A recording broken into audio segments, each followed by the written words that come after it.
Alors ce livre, comment le définir? Moi, je dirais que c'est un récit initiatique autour de l'arrivée d'un enfant et de la maternité. Quand j'ai décidé de devenir maman, je ne pensais pas du tout que j'allais m'embarquer dans un tel voyage. Et je ne me doutais pas que mon voyage ferait autant écho à ce que peuvent vivre d'autres femmes.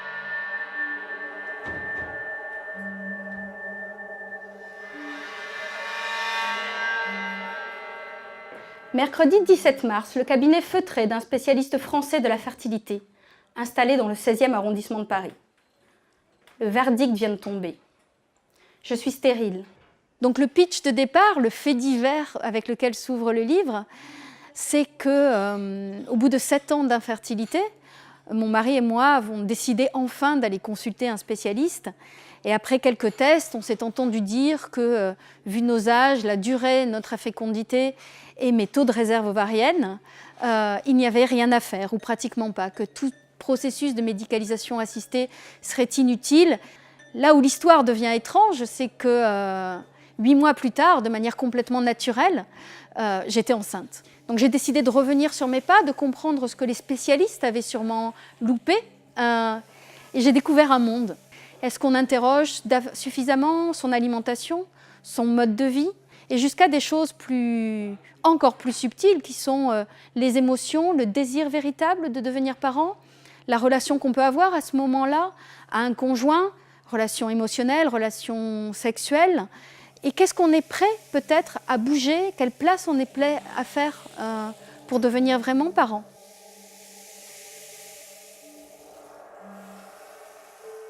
De bon matin, à l'heure où sur la plage, les pêcheurs unissent leurs forces pour tracter les filets jusqu'au sable, chantant en rythme pour se donner du courage, le téléphone drelin-dreline dans ma chambre. « Good morning, madame, you come down !» Et mon parcours, ça a été celui-là, c'est-à-dire avec la rencontre d'un médecin indien qui a commencé à me dire que l'être était peut-être pas seulement un mécanisme biologique, mais aussi des émotions, des héritages familiaux, une psychologie particulière, un lien spirituel aussi qu'il fallait peut-être prendre en compte. Quand on devient maman, on n'est pas juste soi, c'est aussi l'histoire d'un enfant qui décide de s'incarner ou pas. Et tout ça m'a fait beaucoup évoluer. En l'histoire de quelques mois, j'ai rééquilibré mes énergies, j'ai ouvert quelque chose en moi qui fait sûrement que 8 mois plus tard, j'accueillis la vie de manière complètement stupéfiante.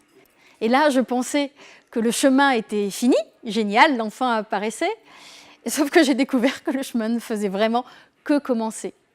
On prend tout ça pour très naturel, on pense que devenir maman, c'est inscrit dans nos gènes, alors ça l'est inscrit biologiquement.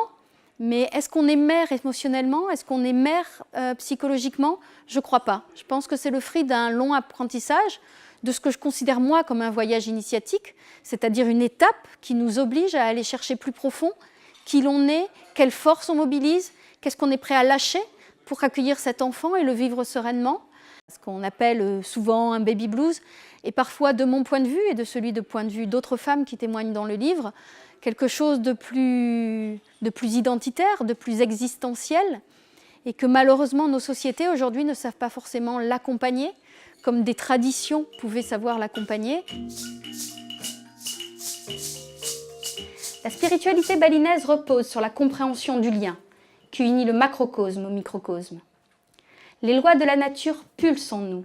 De ma propre histoire, je tire le fil de comment on pourrait mieux accompagner, quels sont les types d'accompagnement qui existent, comment l'un pourrait être utile à telle ou telle personne. Il n'y a pas de recette.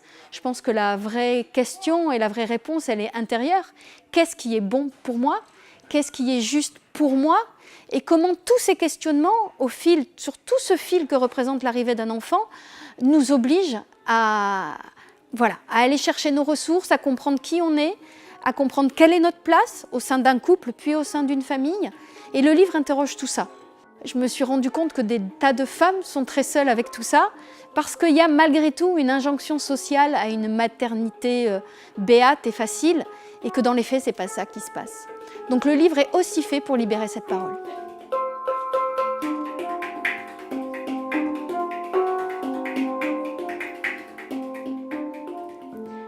La source de guérison est en chacun de nous.